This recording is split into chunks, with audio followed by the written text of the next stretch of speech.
Okay, cool. So what I am trying to do right now is just update my Terraform file here. I was trying to set up some EC2s using Terraform, and I think I just have the wrong key name specified in the EC2 instance. So let's go ahead and replace that with this one and save. Gonna run my Terraform apply. I'm going to delete this line that shouldn't be there.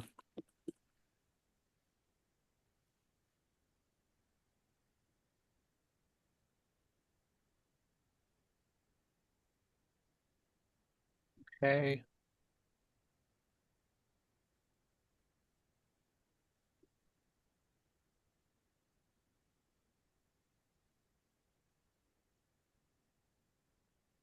So let's take a look at this file real quick while it's doing all of that. So this is a Terraform file that should set up an S3 bucket and remote state. And on top of that, it sets up roles. So we have a profile and a role and a policy. And we have some actions being allowed for access to the bucket and access to DynamoDB. We then attach the role and the policy. And then we've got our VPC set up. So with that, we are able to also set up an internet gateway, public subnets, a routing table, and I see that the key pair CP DevOps class does not exist. Okay, so that's still not the right key pair. Okay, so wrapping up here, we have the route table association, and of course, a security group to give us permissions to get onto the EC2, which is what we are creating here. And right now, I can't remember which key we created. So let me pull up, let's see, this, not that one. And Chandra has been using self as a keeper. what is it? Self, just self. Self? Okay.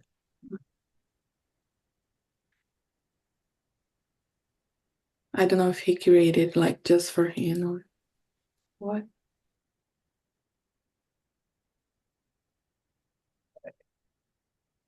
Could have sworn I've been using, like, you're saying like SELF?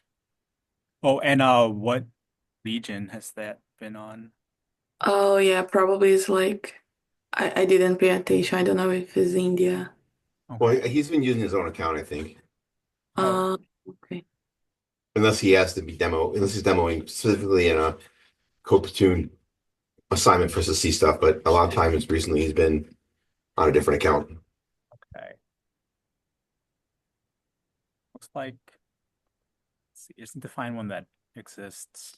Okay, this one should work. CP class students. So let me try that.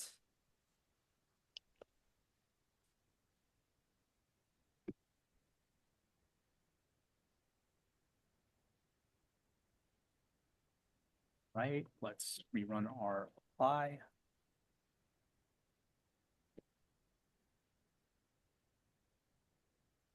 And I have an output specified at the bottom here so that when it does finish, it'll give me the SSH command that I need to get on.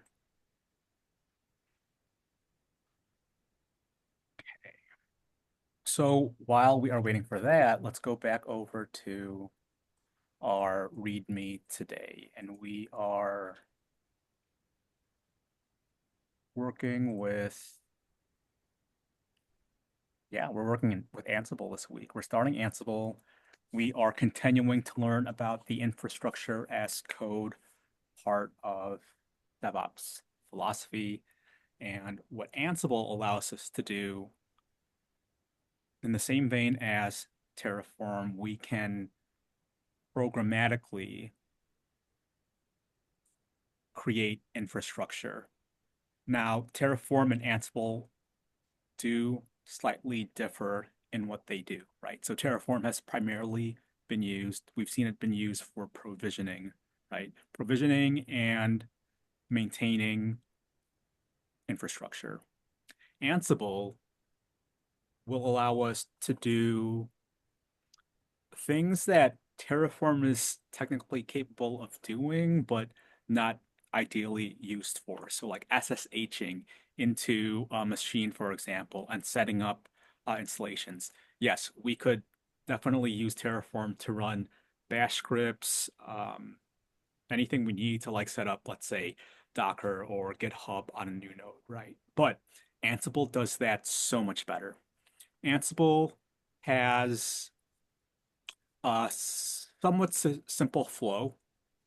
It consists of playbooks and inventory files. Inventory files are references to the infrastructure that it will manage.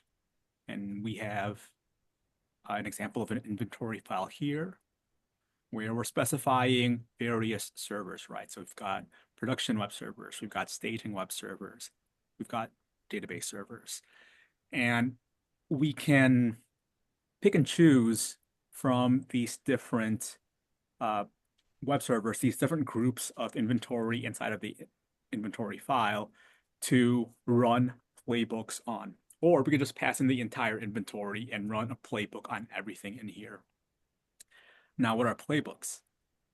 Playbooks are essentially just configuration files that allow us to step by step spell out what we want done on one of these servers, right? So in this case, in this example, we're specifying that we want to go onto some web servers and we want to run these tasks, and that's installing Nginx and starting an Nginx service. So this is quite powerful when at an organizational level, you have multiple teams of engineers that will need to have either new resources provisioned or new. It's not even just provisioning resources. Like you could do all sorts of things with Ansible. Like you could spin up an application, you could spin down the application, you could reboot an application, you could reboot services, specific services on an app. That's what various playbooks allow you to do, right? So in an organization with a large infrastructure, let's say something like a maintenance window requires applications or a system of applications to go down.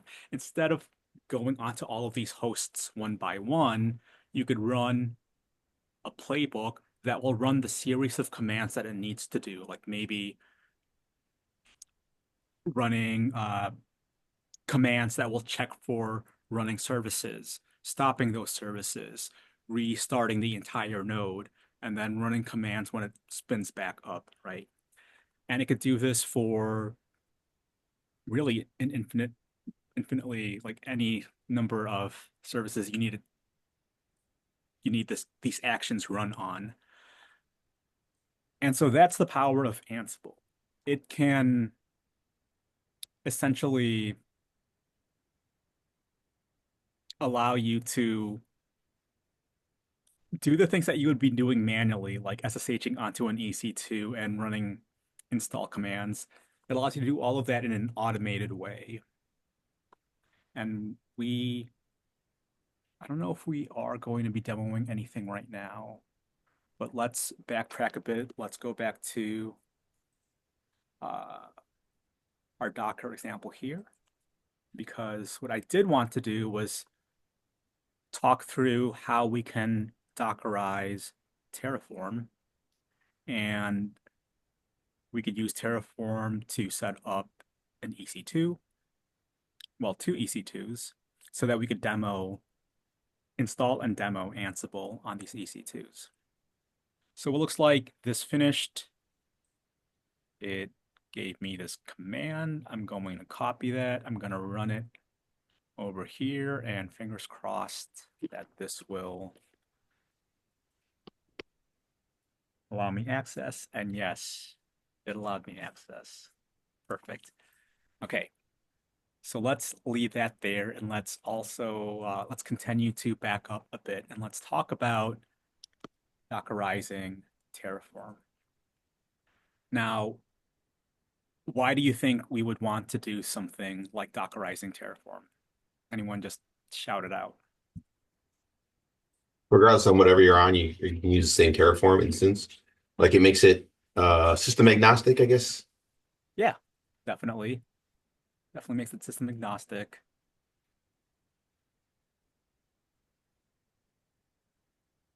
There's also the convenience of not having to install Terraform locally if you want to avoid installing it locally, or if you just happen to be on a system where, I don't know, that might not be an option, right? That was my second guess. What was that? That was my second guess. Oh yeah, right on. Yeah, I mean both are correct, right? Like both are benefits to being able to run containers. In today's README, there's actually a link to a really short video that brings up some good arguments for why you might not want to install locally. Now, I don't, I'm not saying don't ever install anything locally because that's not the point. But once you have experience doing both, installing locally on your machine and installing and running applications from container, you will be able to figure out for yourselves what the best use case is, depending on what you're trying to do, right? So when you all land your jobs and you get your work laptops and you're setting up all sorts of applications and whatnot that you need to do your job on it, maybe a few years goes by and then your laptop craps out and you have to request a new one. Now, if you had everything Dockerized and pushed to um, like Docker Hub or Artifactory, you could just pull all of those images down and you're set back up right where you left off. Or you just reinstall everything. Because chances are your organization's not going to let you use Time Machine because it's sensitive business information or whatever. You'd probably have to have access to like enterprise Docker or your company for Docker, right? In that situation. Yes, yes. In this situation, you will have access to certain enterprise tools. I don't know. I don't know if it's necessarily, I don't know if it's necessary to have an enterprise account for Docker specifically. We don't at Innova, for example. They actually even don't want us using Docker desktop. So we use command line Docker, or we'll use alternatives like Colima or Rancher. And we just push all of our images into Artifactory, which is, I guess, where we have an enterprise account. And it's essentially just another hub for hosting images. It's probably cheaper than Docker, which is why we have it. I don't know. But that's what we're doing today. We are going to Dockerize Terraform. It's actually pretty painless. It's pretty easy. Go ahead, open up your terminals, open up a new directory. We're going to write a Docker file, and it's literally these 4 lines here. What we're doing is we are grabbing an official Terraform image. We're setting a work directory inside of our container to be spun up. We're copying everything in the present directory to that directory, which is kind of an irrelevant command given that we're not really copying anything. We're creating essentially like an empty Terraform container. Now, this entry point command is important because this is essentially telling the container to run this command Terraform as soon as we call and spin up the container. And we'll see in a sec what I mean by that. So let's go back to VS Code. I should have my Docker file here somewhere. Yep. I am inside of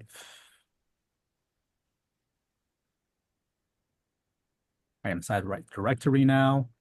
If I Ooh, right. The next thing we want to do is build this, right? So once you've created it, I'll do an ls to show you I've got Docker file inside of this directory, and it's already open, so that's what that is. If I do a Docker images, it shows me all of the images I have, right? And the latest one I have here is Terraform Docker. The build command that I wrote was docker build -t to specify, well, to tag it, right, with a name and a version. And then this last part here is important as well. This symbol tells the command line to look in the present working directory for that Docker file. So I mean, it's safe to rebuild it. I could just rebuild it. Um, I think it's called Terraform -docker and latest. And I specify where the Docker file is. So now we're rebuilding the image. And once the image is built, we just run a container out of that image. And this is all nothing new. Like, I think you've all used Docker at least a half dozen times by now, right? Okay, cool. Is it just Docker? Is the Docker file saved under Docker as a Docker file, Docker file, or what is? It's just like it doesn't even have um an extension, right? It's just called Docker file. Now Hmm. you can name it as an extension, and you can also have multiple Docker files, but you would just have to write whatever you're working with call to know to call those Docker files, right? So in this case, the default command knows to look for a Docker file. If we were to rename it to something else, I'm not sure if it Oh, would. Docker file fine. I remember now. We went over it, and I remember there was something that was called Docker file, no extension. I Okay. remember now. Okay, cool, cool, cool. Yeah. Um, there might be a time where you will need multiple Docker files. We'll of course um look into that as we go over Docker Compose later on in the curriculum.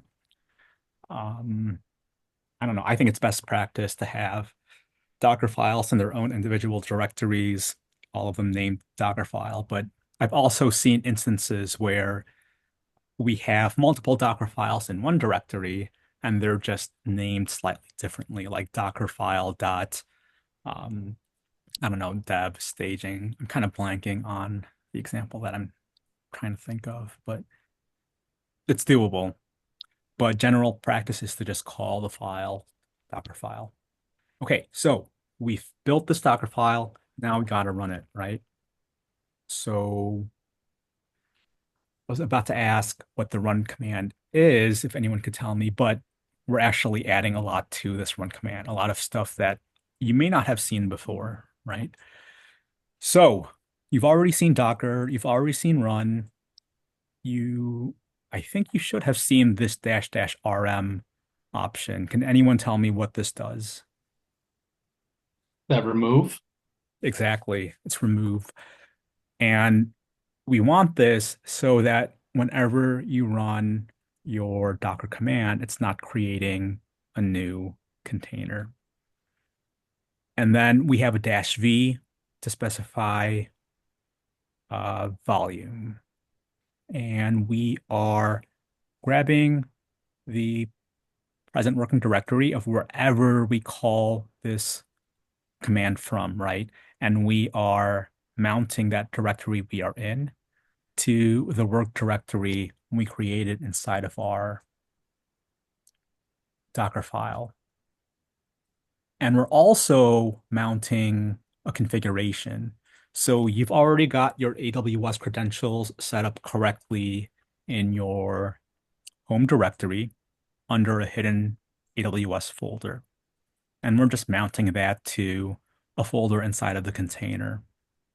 That way, it will be able to utilize those same configurations and credentials to provision these resources on your AWS account. And after that, we're specifying the working directory again, just to ensure that it's being selected and that this all isn't just being run inside of the root directory. And right, because this actually is specific to the build step, which is why we have to specify it in the run as well. And then this should look familiar. This is the tag that we gave it. And this last part is the command that we want to run. So if I grab all of this and I go to, let's make a new directory.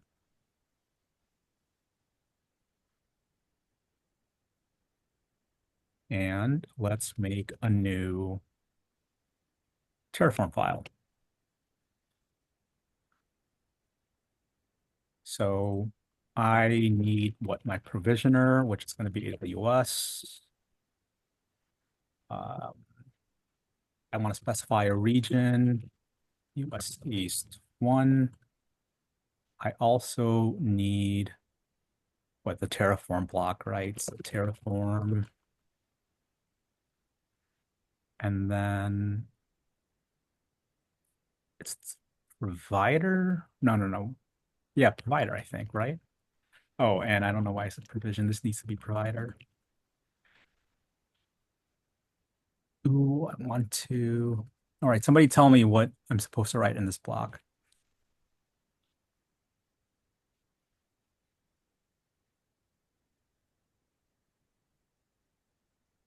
Or I could just look it up. Yeah, I don't try to memorize these. It's just,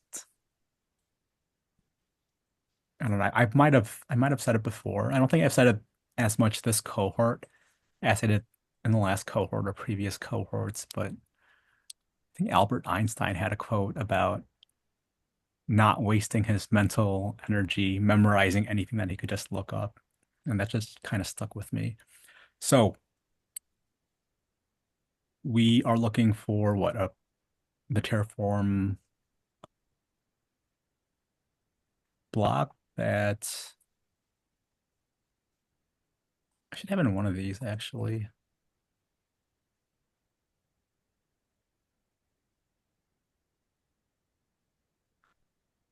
I also have a cheat sheet. Is that the part with the required?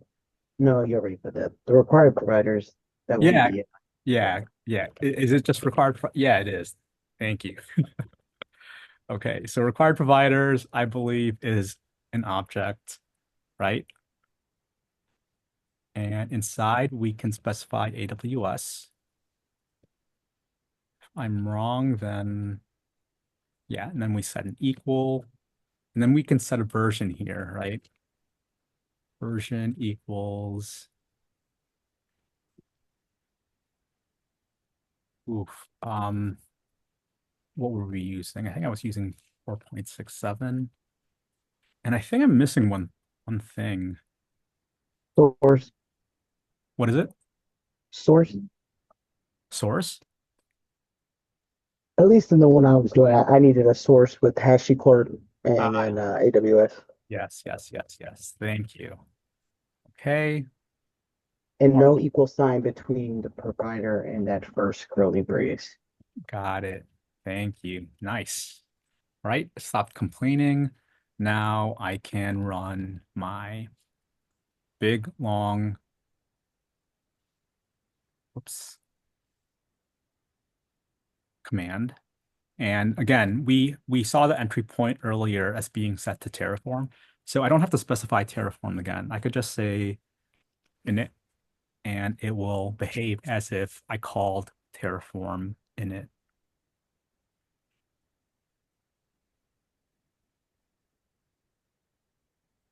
And so right now it is behaving just as it would on my local machine if I were to call Terraform init. Ooh, I should have run the Docker PS while that was running.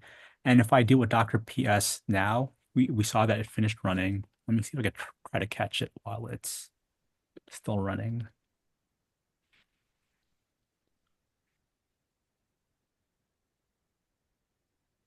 Yeah, see, we have the Terraform container running while it's doing its thing. And as soon as it finishes, we no longer see it in Docker PS. We don't even see it if we pass in a -a for all. It's gone. So this essentially just turns this entire thing into the Terraform command, but instead of running locally, it runs in a container. And one last thing you might want to do is instead of having to try to memorize that entire command, you could just create an alias for it. So in my case, I have this alias somewhere.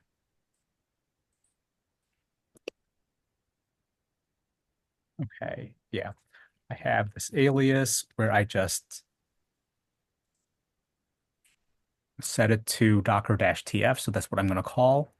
And I just take everything except that last command, right? Because I want to be able to use this alias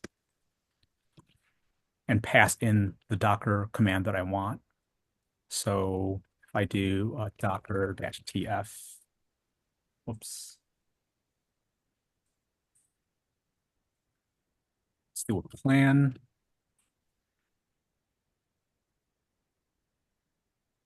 Let's see. Yep, it's been up for 5 seconds. It is good, and there's nothing to change because it's pretty much an empty directory. So we're gonna go ahead and I don't think there's anything to destroy. I don't think it's gonna do anything if I do this. But that is essentially it. We now have a working containerized version of Terraform. Okay, so with that, I was able to spin up security groups, VPCs, EC2s, etc.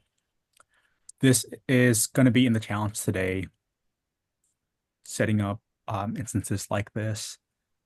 You can create everything, or you could also use the data block to pull existing resources because we do have plenty of security groups and VPCs available to choose from.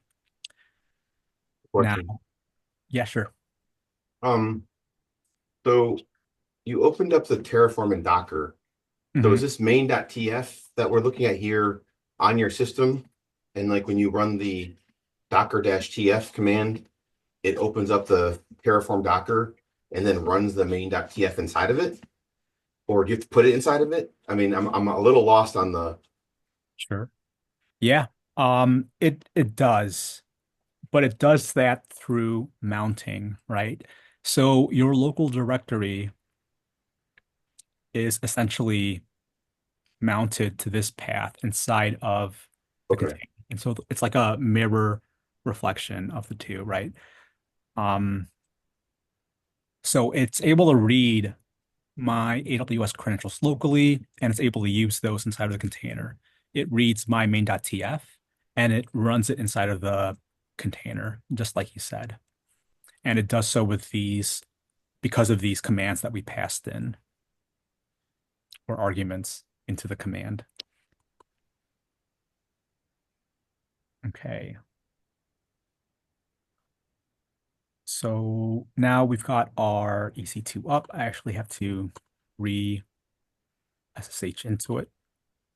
And we're going to go ahead and install Ansible. So let's grab our Just before we start that, I'm getting a few errors. I don't know if anyone else is. Okay, sure. Getting a configuration error but if I try it in the the Terraform directory, I get an inconsistent dependency lock file error. Oh, okay. Yeah, let's take a look.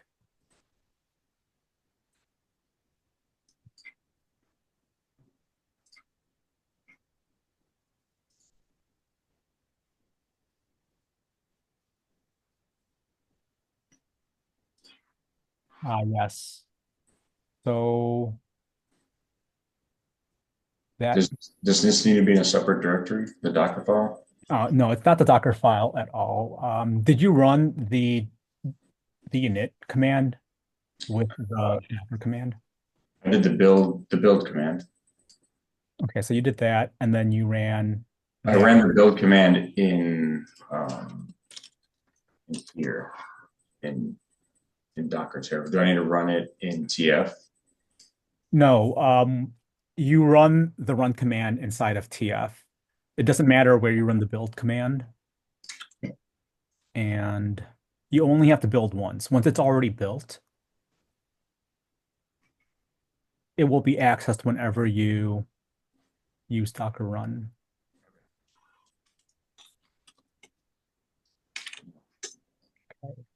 So it is working, but it wants you to run Terraform init first. That's why it's throwing that error at you. It can't apply anything because you haven't done init. But instead of using Terraform, use that command, Use which one? the Docker command. Which Docker command? Docker run. This one.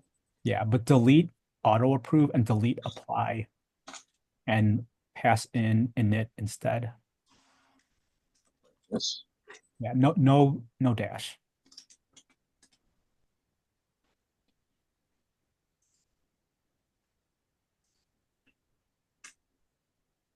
So do we ever want to put in the apply and auto approve in there or no?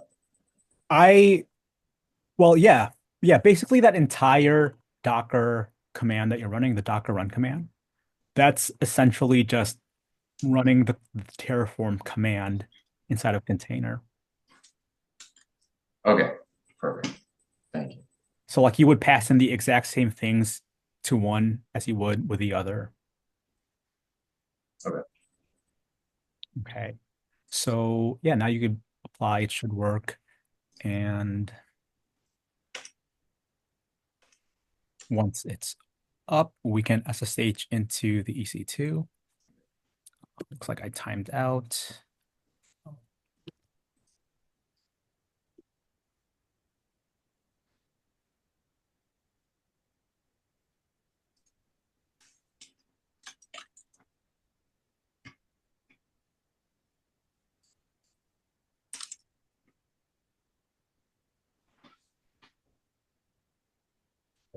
So,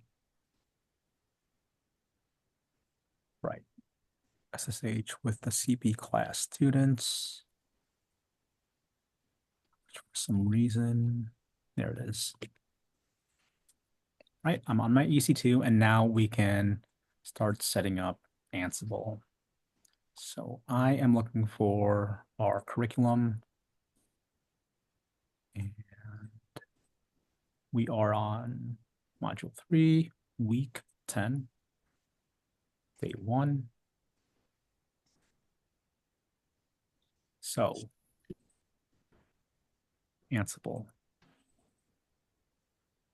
We've already talked about what it can do. Just a quick recap. It's another infrastructure as code tool. It allows us to programmatically run and rerun sequences of commands on various machines. So we have to install Ansible on our host node, right? So I'll talk about that again in a bit. Well, I guess I could talk about it now. One thing to know about Ansible is it allows you to do things on machines that, that's not a good way of saying it. You can bypass certain requirements on these target machines that you're working on, right? If it's configured on your host machine. So I'm installing Ansible on a control node, on a host node, whatever you want to call it. It's just where I'm running Ansible from. In a way, you could think of it as the server. And from there, I can run Ansible or these playbooks more specifically on anything I specify in the inventory, right? Those machines in the inventory are the target node. So like that's the destination. You could think of these as being the clients, whereas wherever you're running it from is the server or the host or the control node, whatever you want to call it.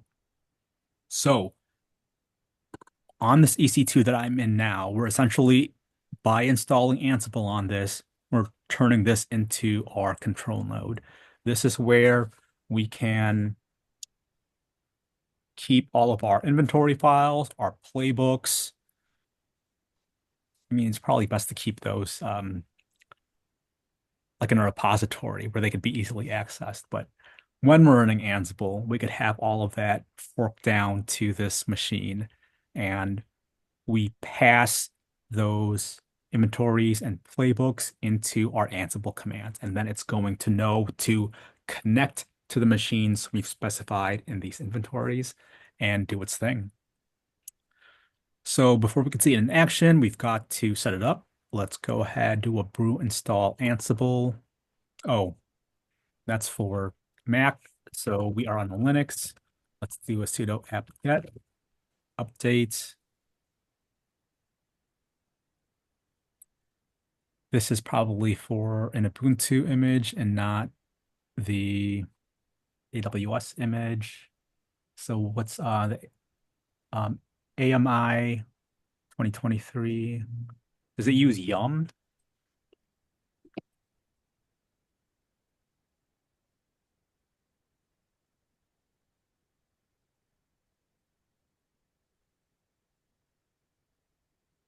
Yeah. Yes. Let's go to Yum update. Looks like it uses Yum.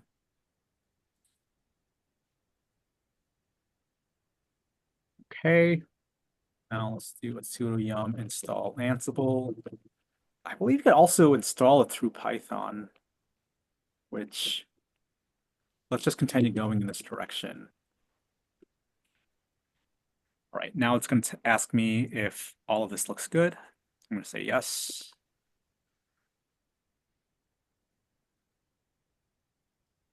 And once this is set up, we'll check and confirm our version. And then we'll need another EC2 and SSH to run a command onto. So let's quickly go back to this here. I am going to duplicate this. I'm going to call this EC2, maybe EC2B. And what else do we need to change? This stays the same. Shoot, it's the right file. It's not the right file. Okay. I'm going to do all of that again here instead.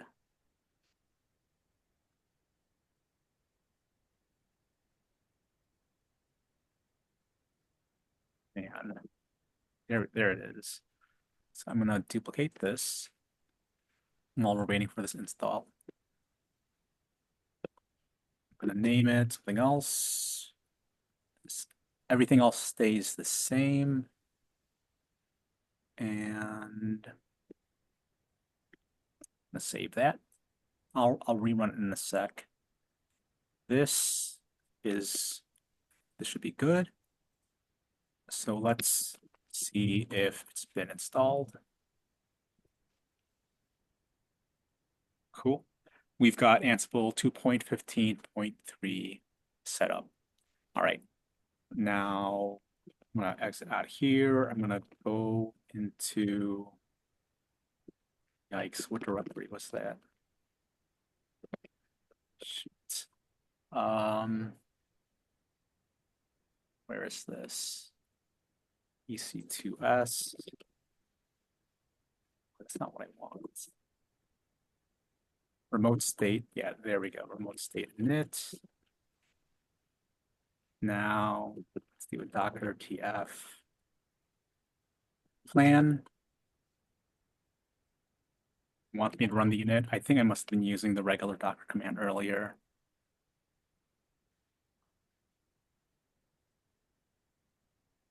Okay, so that's doing its thing. Where are we at with Ansible? Let's see if there is an example of a playbook that we can run.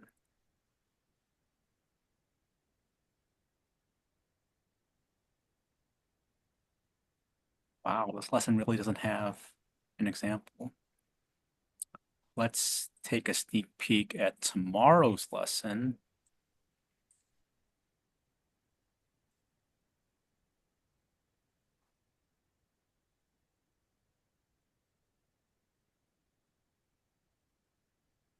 This talks about YAML. Okay, this talks a little more about how Ansible works.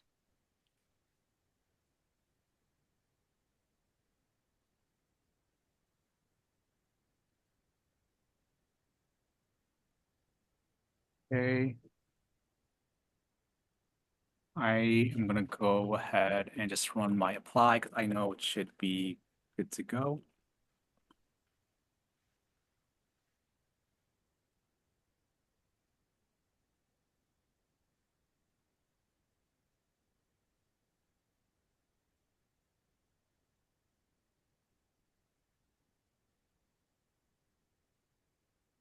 Okay, so in tomorrow's example, at least the first one, we would be creating an inventory.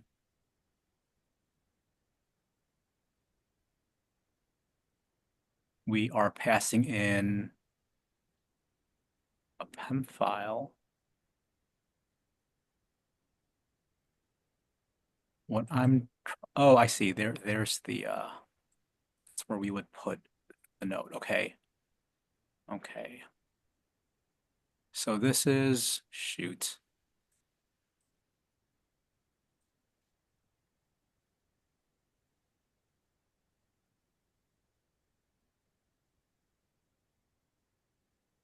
I wonder if it's because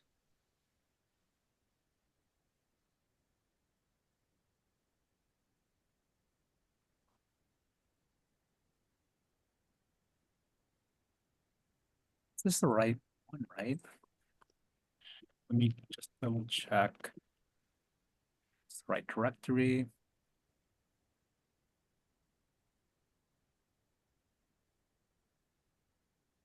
All right.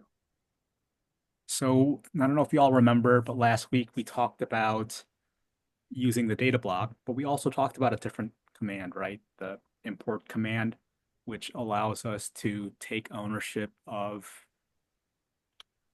a resource. I'm wondering if this error is coming up because it's owned by my local Terraform and not my Docker Terraform.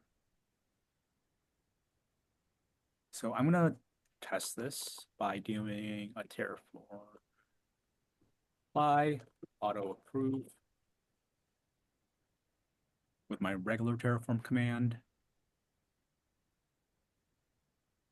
And it looks like it's working just fine. Yeah.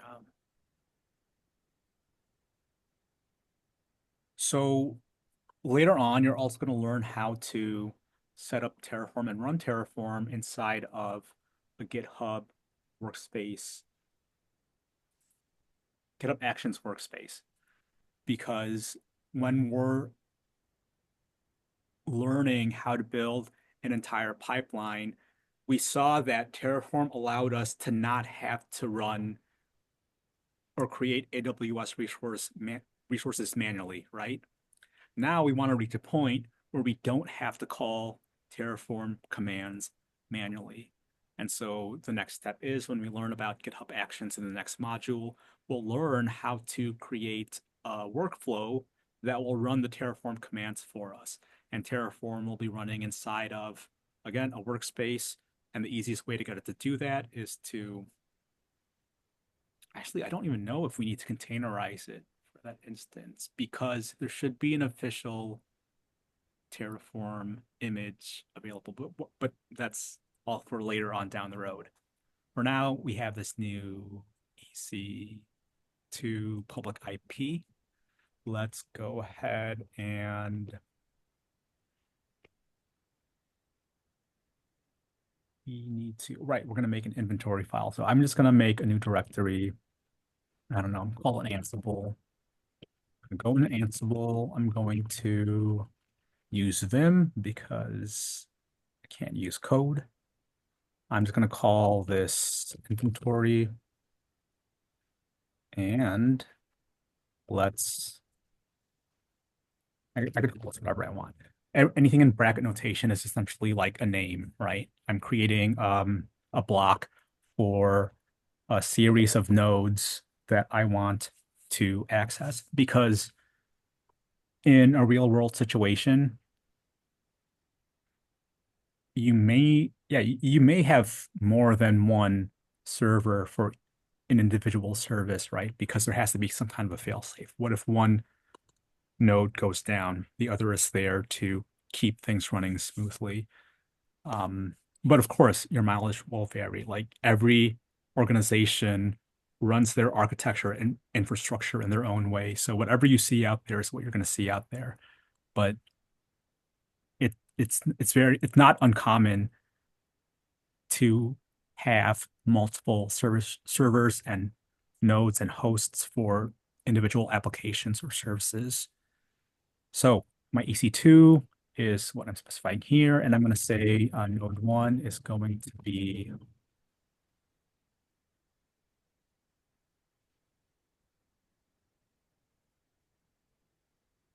why is it sorry, I'm like looking at this, I'm wondering why it's being called Ansible host.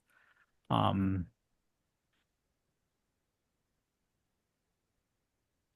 I feel like this should say target, but I mean that's cosmetic, that's not a big deal.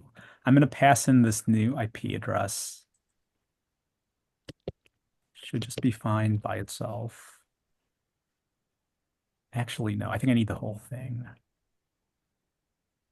No, just the IP. And then I'm going to say Ansible user. I'm going to specify the user to be EC2 user. So I'm just matching it to what the output command was, right, for SSHing. And we can set some variables to be used for the situation. So we will need an SSH key, right, in order to access this new machine.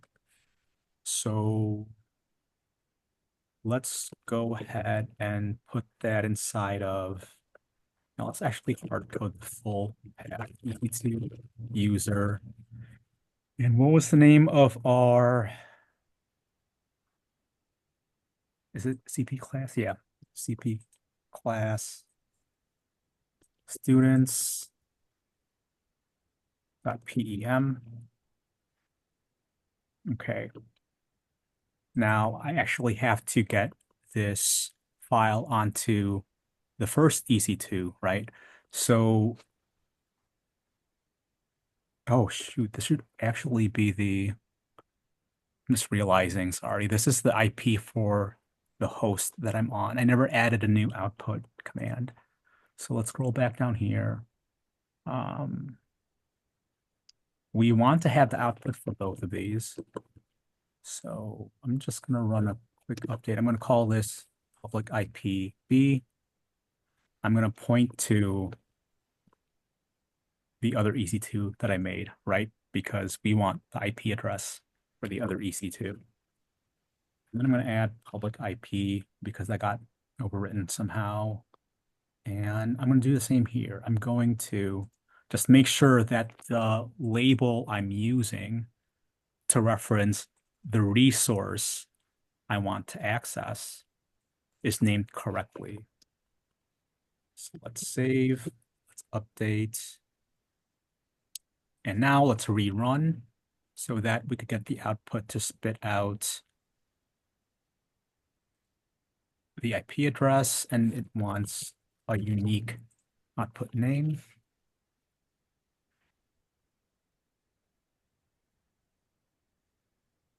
Okay, cool. All right, so this is IP that I want to specify in my playbook.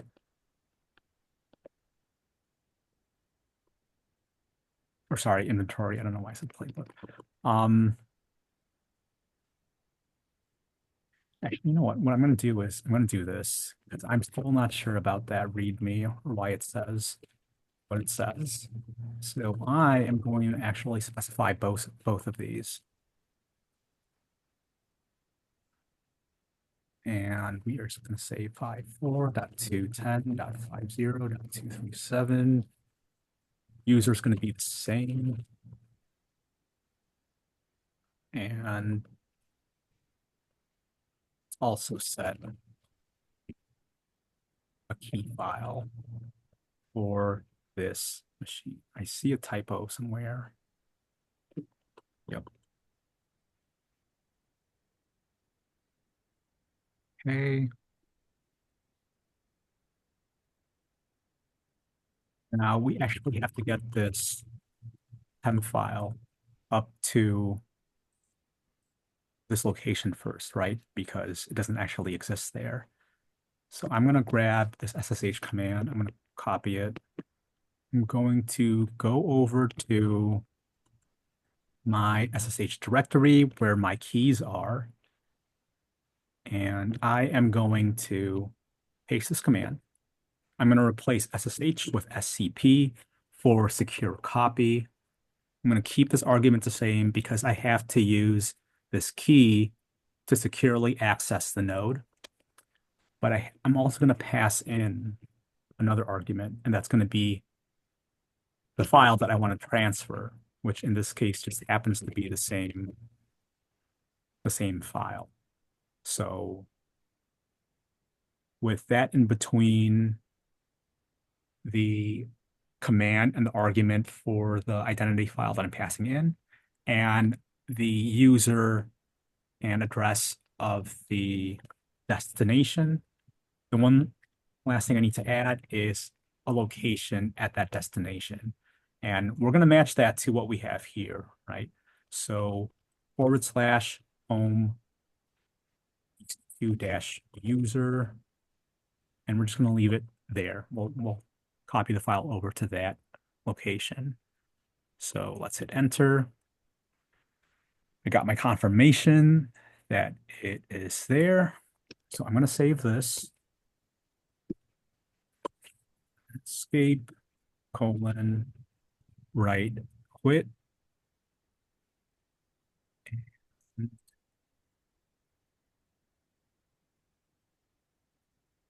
Where were we in the Ansible README?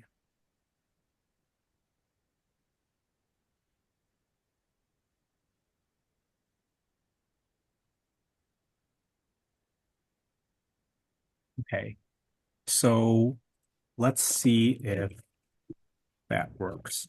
We're going to run a very simple ping command.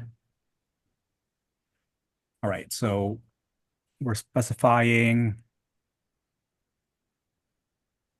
that we want to run these following commands, all these commands, which in this case is really just this one command, ping, and we're passing in the inventory file that we want to run this on. Okay, so let's try to make heads and tails of what happened here.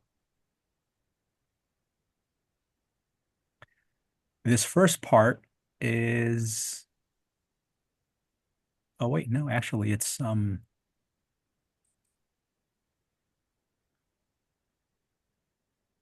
anyone explain to me why this may be unreachable?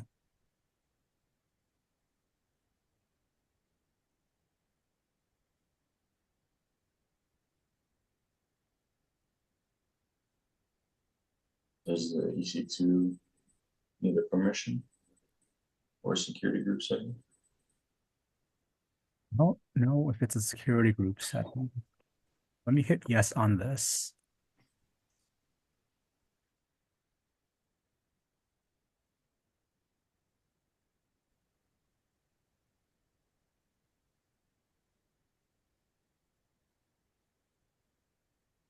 Okay, it's still thinking, which is interesting.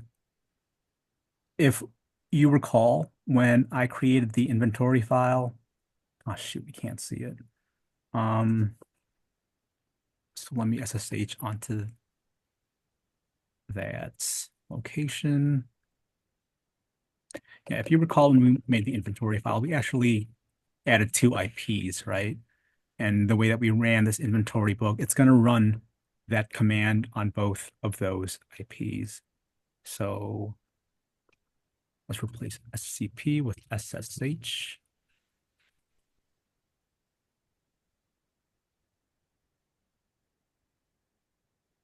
Oh, and remove this because that is not accepted by the SSH command. Okay. Let's go to Ansible. Let's look at the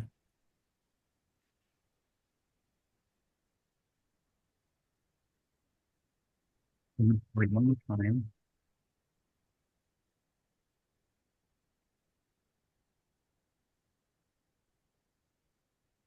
And I'm pretty sure this first one failed because it can't, I mean, it's not going to be able to SSH into itself, right?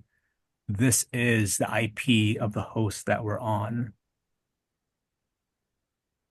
So we expect that to fail. Now, The last line on the left, I think you misspelled students. oh, thank you. Oh man, my sloppy fingers. Okay, cool.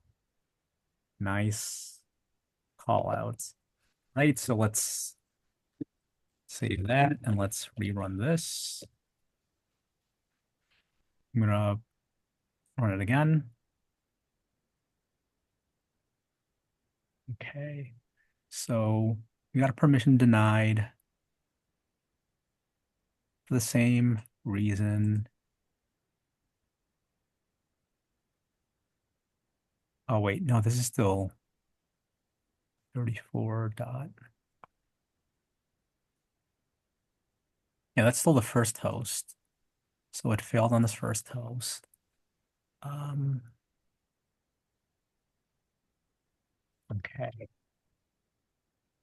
I'm gonna clear all that. I'm just gonna go ahead just to make this a little cleaner. You don't have to do chmod on a compile. Oh, that's a good call. I don't think I do, but I'll do it just to be safe. So chmod, what should we do? 600 plus, well, let's do plus X. And now let's try running it again.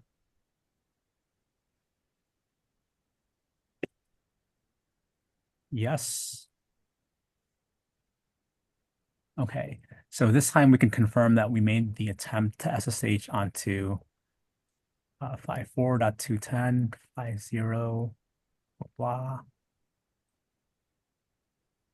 But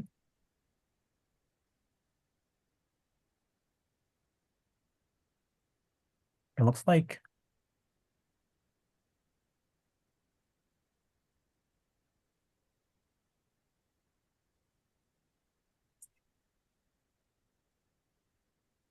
let's see.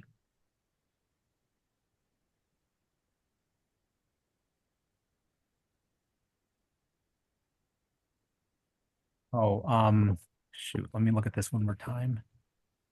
I think I forgot something.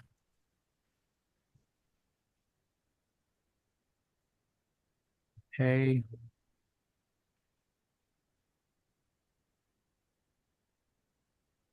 Well, it's still permission denied. But this time we only got this one message and not these other two. So this first message was letting me know that something was wrong with my inventory file because it was trying to treat that key file like it was a host, right? So what I was missing was the colon vars to specify that this is an environment variable. Now, why it's still failing? Is it because, yeah, somebody called out security groups earlier, right?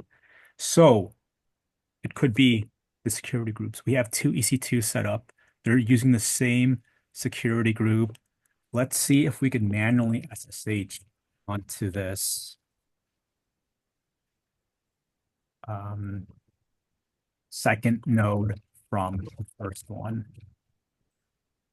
So I need to pass in my identity file, which is called CP class students, but it's not going to be in this directory. We go up in directory. And let's do Ansible, sorry, not Ansible, SSH-I, CP class students, tab to autocomplete. And again, this EC2 user add 54.210.50.237. Okay, and I was able to SSH onto it. So something is still wrong with the Ansible command. This is an example from tomorrow, not today's example. I'm still going to try to troubleshoot it so that I could maybe run it during stand down. But we've been here for a while, so let's go ahead. Let's wrap up. Let's talk about today's challenge. And might be easier to see that from GitHub. And then I'll open up breakout rooms and we can reconvene at 9. Okay, so today's challenge.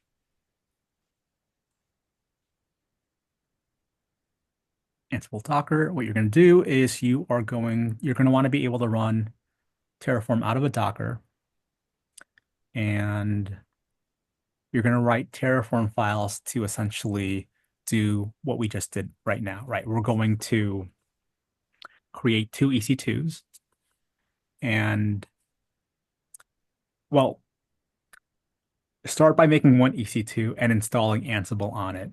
And then once you have that, we will, as a class together, run some playbooks and commands from the first EC2 to a second EC2. So actually, yes, go ahead, make 2 EC2s.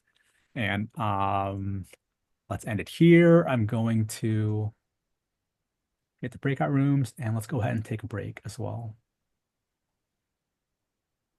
Any questions? So I was running the Docker Terraform earlier, and I was getting I got the same error that Jeremy got earlier. And so you need to do it now or after break. I was hoping you can help me understand what I'm doing Okay. incorrectly. Yeah, I'm fine sticking around. Let me cut the recording.